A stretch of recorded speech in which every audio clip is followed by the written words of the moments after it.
बांग्लादेश की सत्ता से शेख हसीना के बेदखल होने के बाद उसकी पाकिस्तान से नज़दीकी बढ़ने की आशंका भारत को पहले से ही थी। बांग्लादेश और पाकिस्तान के बीच न केवल द्विपक्षीय व्यापार बढ़ाने पर बात हो रही है, बल्कि दोनों देश सैन्य सहयोग बढ़ाने में भी लगे हैं। बांग्लादेश पहले पूर्वी पाकिस्तान था और 1971 में पाकिस्तान से आज़ाद होकर एक संप्रभु राष्ट्र बना था।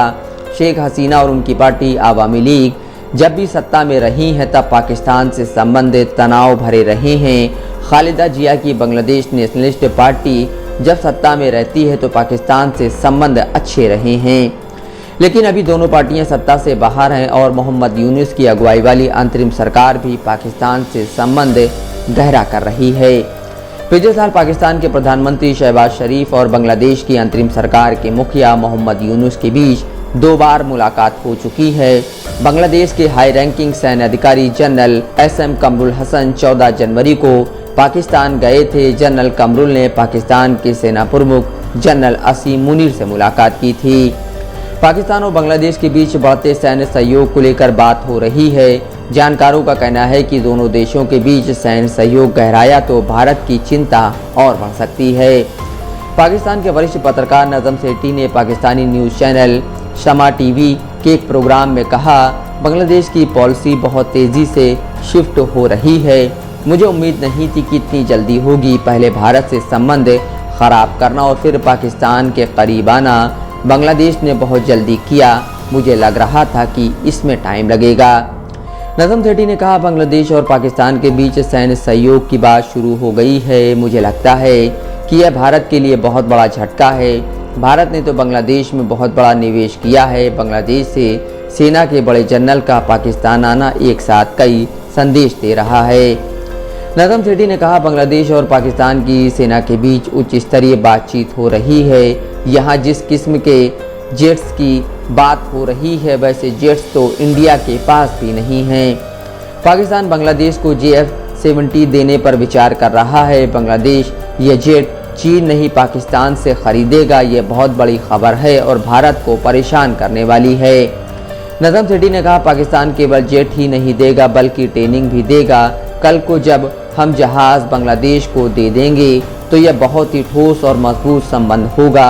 मुझे लगता है कि यह बहुत ही अहम है। भारत के सारे पड़ोसी उसके खिलाफ हो रहे हैं। भारत को लग रहा है कि उसकी विदेश नीति नाकाम हो रही है। भारत में पाकिस्तान के उच्चायुक्त रहे अब्दुल बासित मानते हैं कि बांग्लादेश के लोगों के बारे में एक धारणा फैला दी गई थी कि ये पाकिस्तान विरोधी हैं। अब्दुल बासित ने पाकिस्तानी न्यूज़ चैनल ABN से कहा, अब चीज़ें साफ हो गई हैं कि बांग्लादेश के लोग पाकिस्तान को चाहते हैं। भारत की परेशानी तो बढ़नी ही थी।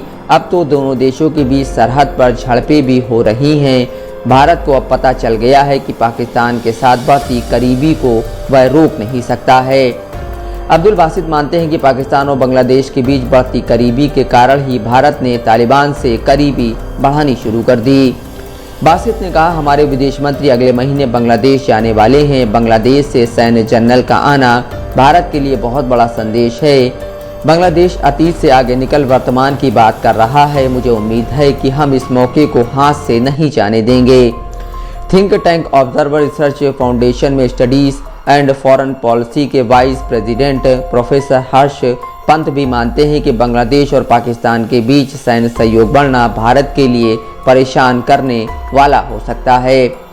प्रोफेसर पंत के मुताबिक यह बांग्लादेश को तय करना है कि अपनी दिशा किस ओर करना है। अगर उसका मकसद भारत विरोध के नाम पर पाकिस्तान से दोस्ती बढ़ानी है तो इसे आजमा लेने से उसे कौन रोक देगा। शेख हसीना के समय में भी बांग्लादेश और चीन के बीच काफ़ी गहरा सैन्य सहयोग था। भारत जब बांग्लादेश और चीन की सैन्य साझेदारी के बीच रह सकता है तो पाकिस्तान और बांग्लादेश के बीच बढ़ते सैन्य सहयोग के बीच भी रह सकता है। प्रोफेसर पंत कहते हैं, बांग्ला राष्ट्रवाद के जरिए बांग्लादेश बना था। यह राष्ट्रवाद पाकिस्तान के खिलाफ था। अगर बांग्लादेश के आज के नेतृत्व को लगता है कि उन्हें पाकिस्तान के करीब जाने से मजबूती मिलेगी तो इस सोच को कौन रोक सकता है। ये बांग्लादेश को तय करना है कि उसे किससे मदद लेनी है। अगर बांग्लादेश को लग रहा है कि पाकिस्तान उन्हें कुछ दे सकता है तो ले लें। बांग्लादेश के संस्थापक शेख मुजीबुर रहमान पाकिस्तान को लेकर बहुत सख्त रहे थे, यहाँ तक कि शेख मुजीबुर रहमान ने बांग्लादेश को मान्यता दिए बिना पाकिस्तान के राष्ट्रपति जुल्फ़िकार अली भुट्टो से बात करने से इनकार कर दिया था। पाकिस्तान भी शुरू में बांग्लादेश की आज़ादी को खारिज करता रहा, लेकिन पाकिस्तान के तेवर में अचानक परिवर्तन आया। फरवरी 1974 में ऑर्गेनाइजेशन ऑफ इस्लामिक कॉन्फ्रेंस का समिट लाहौर में आयोजित हुआ। तब भुट्टो प्रधानमंत्री थे और उन्होंने मुजीबुर रहमान को भी औपचारिक आमंत्रण भेजा। बांग्लादेश की निर्वासित लेखिका तस्लीमा नसरीन मानती हैं कि शेख हसीना के सत्ता से बेदखल होने के बाद बांग्लादेश में पाकिस्तान को लेकर उत्साह बढ़ा है। तस्लीमा नसरीन ने लिखा है, कुछ महीने पहले बांग्लादेश में बांग्ला बोलने वाले पाकिस्तान समर्थकों ने मोहम्मद अली जिन्ना की पुण्यतिथि पर श्रद्धांजलि दी थी।